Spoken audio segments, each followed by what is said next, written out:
6 વર્ષમાં પૈસા ડબલ કરી આપવાની અહીંયા લાલચ આપવામાં આવી હતી, પણ સવાલ એ છે કે હજી પૈસા પાછા કેમ નથી મળ્યા? શું આ બીઝેડ જેવું જ એક મોટું કૌભાંડ છે કે પછી આમાં કોઈ બીજું કંઈક કારણ છે? આ જ વસ્તુ, આ જ વાત, આ જ સવાલોના જવાબ મેળવવા માટે અમે પહોંચ્યા હતા યુનિક મર્કન્ટાઇલના ડિરેક્ટર પાસે, અને તેમના દ્વારા કહેવામાં આવ્યું હતું કે પૈસા પાછા નથી મળ્યા, એની પાછળ કોરોના જવાબદાર છે. કોરોનામાં અમારે થોડી તકલીફ પડી હતી, સાથે બાંયધરી આપી છે એમણે કે થોડા જ સમયમાં બધાના પૈસા અમે ચૂકવી દઈશું. સાહેબ, સરળ ભાષામાં સમજાવો લોકોને કે આખી ઘટના શું હતી ને શું કામ લોકો અહીંયા હાબોળા માટે આવે? સર, એક બેઝિકલી ટાઈમ શેર કન્સેપ્ટ છે.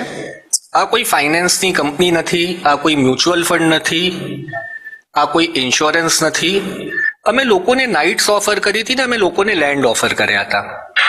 હવે ગ્રામીણ ક્ષેત્રોમાં એનું માર્કેટિંગ કંઈક વિચિત્ર રીતે થયું હોય, એમાં હું તમને વધારે જાણકારી ના આપી શકું કે મારા કંટ્રોલની બહારની વસ્તુ છે. હવે માર્કેટિંગ લોકો કેવી રીતના કરે છે અને શું થાય છે એના ઉપર કોઈનો કંટ્રોલ નથી રહેતો, કેમ કે સમગ્ર ભારતમાં ઘણા લોકો માર્કેટિંગ કરતા હોય, હજારોમાં હોય, એટલે દરેકની ભાષામાં કંટ્રોલ હું કરી શકું એ મારા વશમાં નથી. But as a director, as a responsible director, લોકોને એમનો ઇન્વેસ્ટમેન્ટ સેફ જોઈએ, એટલે અમે નિર્ણય કર્યું હતું કે હવે લોકોને અમે પૈસા પરત આપી દઈશું. બટ અનફોર્ચ્યુનેટલી વચ્ચે અમને કોરોનાનો પીરિયડ નડ્યો. અમે બેઝિકલી લેન્ડનો બિઝનેસ કરીએ છીએ, પ્લોટિંગનો બિઝનેસ કરીએ છીએ. અમે અમારી પોતાની 11 હોટલ છે જેમાં અમે નાઇટ્સ વેચીએ છીએ. બટ આફ્ટર કોરોના બધામાં અમને તકલીફ પડી હતી.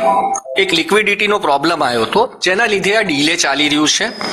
બટ આપના માધ્યમથી હું મારા બધા જ નિવેશકોને એવું એશ્યોર કરવા માંગુ છું, બધા મેમ્બર્સને હું એશ્યોર કરવા માંગુ છું. નિવેશક એ ખોટો વર્ડ છે, અમારા મેમ્બર છે. અમારા તમામ મેમ્બરને હું એશ્યોર કરવા માંગુ છું કે એમનો એક રૂપિયો સેફ છે. આવતા 6 મહિનામાં બધાને પૈસા પરત આપવામાં આવશે. કેમેરામેન દિલાવર